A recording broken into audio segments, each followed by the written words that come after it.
Halo para pencinta film, selamat datang di channel Budi Avianto.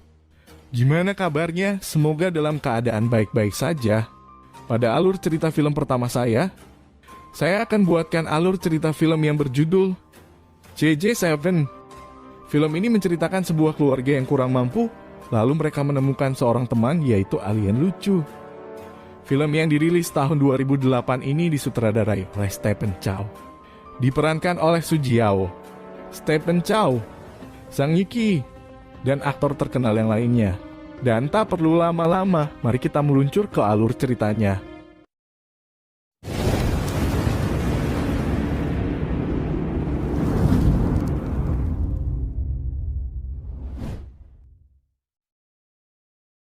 Film diawali dengan seorang anak kecil bernama Diki. Pada saat itu Diki sedang sekolah, namun Diki selalu dikucilkan di sekolahnya karena dari keluarga yang kurang mampu dan juga selalu berpenampilan kotor. Namun beruntungnya di sini Diki selalu dibela oleh salah satu gurunya bernama Miss Yu. Di dalam kelas Diki dan temannya diajar oleh guru yang selalu membencinya yang bernama Master Chow. Master Chow menanyakan kepada para muridnya tentang cita-cita mereka. Semua muridnya mempunyai cita-cita yang indah, namun hanya Diki yang hanya memilih untuk hidup miskin. Lantas mendengar hal itu para teman-temannya malah menertawakannya, karena mempunyai cita-cita yang berbeda dari murid yang lainnya. Namun sulit dipercaya salah satu teman wanitanya malah mendukung cita-citanya. Lalu adegan berganti dengan ayahnya Diki yang bernama Chow Ti. Saat itu Chow sedang bekerja keras untuk membiayai sekolah Diki agar bisa sekolah lebih tinggi, supaya menjadi orang yang lebih berguna untuk kedepannya. Kembali lagi di sekolah terlihat bocah anak dari orang kaya raya yang selalu membuli Diki dan juga murid-murid yang lainnya. Atau kita sebut saja dengan nama pembuli. Pembuli itu membuli semua murid yang sedang istirahat di kantin. Suatu ketika pembuli tersebut membuli salah satu murid wanita yang memiliki badan yang melebihi orang dewasa. Wanita tersebut bernama Maggie. Lalu wanita itu pergi sambil menangis karena merasa kasihan. Lalu Diki bertekad untuk membelanya. Di saat pelajaran olahraga, Diki dihukum karena tidak mampu membeli sepatu olahraga. Lalu Diki ditemani Maggie, yang sengaja tidak memakai sepatu olahraga demi menemaninya. Kembali ke tempat kerja, Chow yang selalu dimarahi mandornya karena terlalu ceroboh mengerjakan pekerjaannya. Chow hampir saja dipecat karena selalu meminjam uang kepada mandornya. Kali ini, Chow ingin meminjam uang lagi untuk membelikan anaknya kipas angin. Namun dengan syarat Chow harus bekerja di bagian bangunan paling tinggi, yang dimana pekerjaan tersebut paling berbahaya. Sampai di rumahnya, Chow dan anaknya tinggal di sebuah rumah rusak yang terbengkalai, yang dimana rumah tersebut sama sekali tidak layak untuk ditinggali. Chow membelikan kipas angin untuk anaknya yang telah diimpikan oleh mereka. Saat mau dinyalakan, namun sayangnya kipas tersebut malah rusak. Merasa ditipu, lalu Diki mengeluarkan kata-kata mutiara. Namun ayahnya selalu sabar, dan tidak lupa untuk menasehatinya. Meski termasuk dari orang yang tidak mampu, mereka pun harus menjaga ucapan dan juga tidak mencuri maupun berkelahi. Walaupun hidup selalu kekurangan, mereka tidak pernah mengeluh dan selalu hidup bahagia. Keesokan paginya, mereka sedang menonton televisi yang berada di pinggir jalan. Namun tiba-tiba, televisi tersebut memberitakan tentang peristiwa penampakan UFO yang melintas di pemukiman para warga. Menyadari bahwa Diki menghilang, lalu Chow mencarinya di sebuah toko mainan. Di sana Diki menemukan mainan yang persis dimiliki oleh temannya. Di sini Diki memaksa ayahnya untuk membeli mainan tersebut. Karena tidak punya uang yang cukup, Chow tidak mampu membelikan mainan tersebut. Chow terpaksa menggunakan cara kekerasan supaya bisa melepaskan mainannya. Namun sayangnya, Diki malah menangis. Sambil menangis, Diki lari keluar dan bertemu dengan Miss Yuan. Di saat itu juga Miss Yuan bertemu dengan Chow untuk pertama kalinya. Malamnya, seperti biasa Chow memungut sampah untuk diberikan ke anaknya. Namun tanpa ia sadari, dari belakang terdapat UFO yang telah aktif, karena terbentur sepatu yang dilemparkan oleh Chow. Akibat UFO tersebut, semua alat elektronik di sekitarnya kembali menyala tanpa adanya tegangan listrik. Chow masih belum menyadari hingga UFO tersebut menghilang. Chow terheran karena tumpukan sampah tersebut tiba-tiba berkurang. Di sana Chow menemukan bola aneh yang berwarna hijau dari bawah bekas UFO tersebut. Lalu Chow membawa pulang bola tersebut untuk diberikan kepada Diki. Di sekolah, Diki memamerkan bola tersebut kepada teman wanitanya. Namun wanita tersebut tidak tertarik lalu pergi. Tak lama kemudian pembuli tersebut datang lalu membulinya. Di sini pembuli tersebut mempunyai anak buah baru dan langsung melemparkan Diki hingga menghilang. Pembuli tersebut hanya membayarnya dengan sebuah permen lollipop. Sampai di rumah, Diki dimarahi oleh ayahnya karena mengira bahwa Diki telah usai berkelahi. Chow terus saja memarahinya, namun Diki tidak meresponnya, malah fokus kepada bolanya yang seolah-olah seperti bergerak. Bola itu semakin aneh lalu Diki melemparkan bola itu di tempat yang gelap. Diki semakin penasaran lalu Diki dikejutkan dengan seekor hantu. Namun setelah dilihat baik-baik ternyata itu bekas lampu yang tidak terpakai. Menyadari di dalam lemari ada yang bergerak. Lalu Diki mencoba untuk melihatnya. Ternyata di dalamnya terdapat bola hijau yang bentuknya semakin aneh. Tidak tahan dengan rasa takutnya Diki mencoba menahan agar tidak teriak. Chow semakin geram dan tidak segan untuk memasukkan Diki ke dalam lemari. Di dalam lemari, Diki teriak histeris dan seketika berhenti. Lalu bola itu mengeluarkan hologram 3 dimensi yang memperlihatkan seekor alien lucu, yang mempunyai kekuatan mengubah objek atau benda menjadi semula. Namun jika terlalu sering menggunakannya, maka titik kecil yang berada di kepalanya akan memerah dan hangus. Lalu, alien tersebut mati. Hologram tersebut menghilang, berserta munculnya alien dari bola tersebut. Tak lama kemudian, Chow membuka lemarinya. Lalu Diki dengan sigap menutup alien tersebut dengan kain, supaya ayahnya tidak menyadari dengan adanya alien tersebut. Setelah ayahnya kembali bekerja, alien tersebut perlahan keluar dan bertingkah seperti kucing lucu. Diki memberikan nama alien tersebut dengan nama CJ7. Tanpa disengaja CJ terpental hingga mengenai apel yang sudah tidak layak untuk dimakan. Dan juga untuk pertama kalinya CJ menggunakan kekuatannya, yaitu mengubah apel tersebut kembali ke semula. Sebelum pergi ke sekolah, Diki membawa CJ untuk diadu kekuatan dengan anjing ganas yang berada di sebuah geng kecil. Di dalam pertarungan mereka, CJ menumbangkan anjing tersebut dengan beberapa pukulan. Di sekolah, Diki meminta untuk dibuatkan alat yang dapat membantunya ketika ujian. Di dalam kelas, Diki memakai kacamata yang diberikan oleh CJ.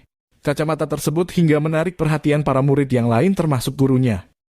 Tak lama kemudian ujian pun dimulai. Lalu kacamata itu mengeluarkan robot kecil yang terdapat kamera di dalamnya, supaya dapat memantau jawaban dari murid yang lainnya. Namun sayangnya robot tersebut dimusnahkan oleh seorang bocah pembuli. 2 robot kecil keluar, lalu mengganggu si pembuli hingga mengenai kacamata gurunya. Singkat cerita, hasil ujiannya diumumkan. Dan yang dapat nilai tertinggi adalah Diki. Semua murid terheran termasuk gurunya yang curiga dengan kacamata miliknya. Lalu Diki melemparkan kacamatannya hingga mengenai muka gurunya. Lalu meledak yang mengakibatkan muka gurunya menjadi gosong.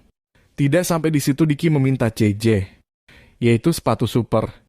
Diki datang di pertemuan guru olahraga.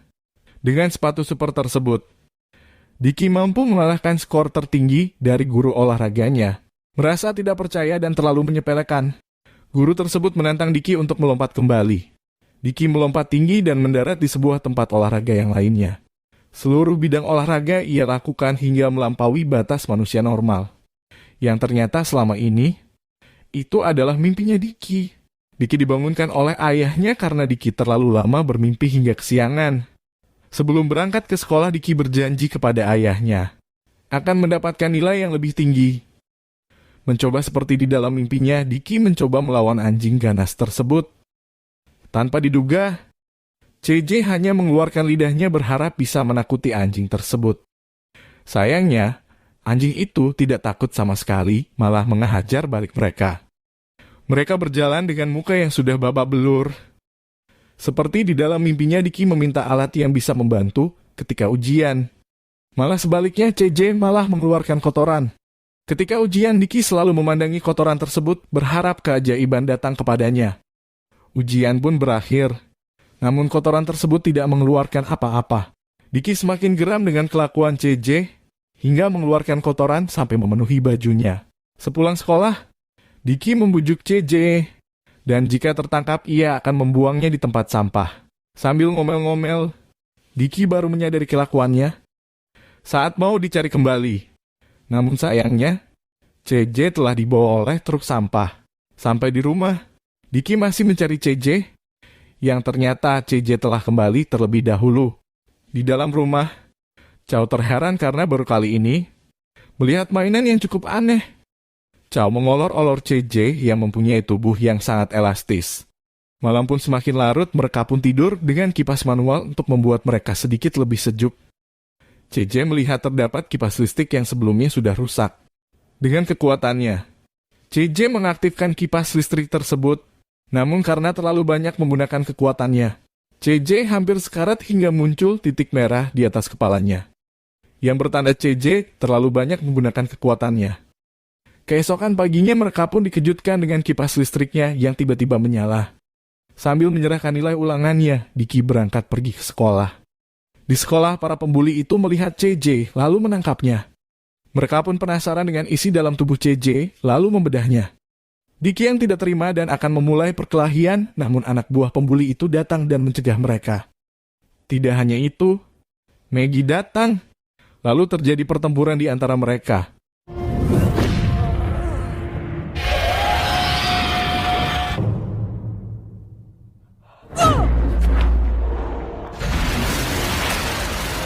Anak buah si pembuli berhasil dikalahkan. Namun sayangnya, terdapat Master Chow yang melihat kejadian tersebut, lalu menghukum mereka yang terlibat. Karena hukuman tersebut, mereka pun akhirnya berdamai. Di sepanjang pekerjaannya, Chow memamerkan nilai yang diberikan oleh anaknya. Namun sang mandor tidak percaya bahwa ia telah ditipu oleh anaknya. Karena saling emosi, mereka pun bertengkar. Karena terlalu emosi, sang mandor tak segan untuk memecatnya. Sampai di rumah, Chow dengan emosi yang tak tertahankan lalu memarahi anaknya. Lalu Chow mengambil CJ sebagai tebusannya yang harus mencapai nilai lebih dari 60. Karena masih belum percaya bahwa telah dipecat, Chow bertekad untuk kembali mendatangi ke tempat kerjanya. Namun tanpa diduga sang mandor telah berubah dan menerima Chow untuk kembali bekerja. Tidak itu juga, sang mandor memberikannya amplop yang berisikan uang. Di dalam pekerjaannya, salah satu tabung gas jatuh beserta kabel yang telah melilit kaki Chow. Lantas Chow langsung dibawa meluncur oleh tabung gas tersebut. Segala usaha ia lakukan untuk bertahan dari maut yang mengancamnya. Namun sayangnya takdir berkehendak lain. Karena terlalu lama bertahan, akhirnya Chow tidak sanggup lagi. Terjadi benturan yang keras hingga para pekerja yang lain berbondong-bondong untuk melihatnya. Kabar tersebut hingga terdengar oleh Diki yang saat itu Diki telah menerima nilai ujiannya yang telah mencapai yang sudah dijanjikan oleh ayahnya. Lalu Diki diajak Miss Yuan untuk pulang ke rumahnya. Miss Yuan semakin prihatin melihat keluarga Diki yang menghuni rumah yang tidak layak untuk digunakan. Kesedihan semakin memuncak ketika Diki mendapatkan kabar bahwa ayahnya telah meninggal. Lalu Diki mengusir Miss Yuan dan ingin tidur, dan berharap ayahnya bisa hidup kembali. Di dalam ruang mayat, CJ keluar dari tas dan melihat Chow sudah tidak bernyawa lagi. Tanpa pikir panjang, CJ menggunakan semua kekuatannya untuk menghidupkan orang yang sudah mati. Tidak mudah untuknya karena memerlukan energi yang sangat banyak.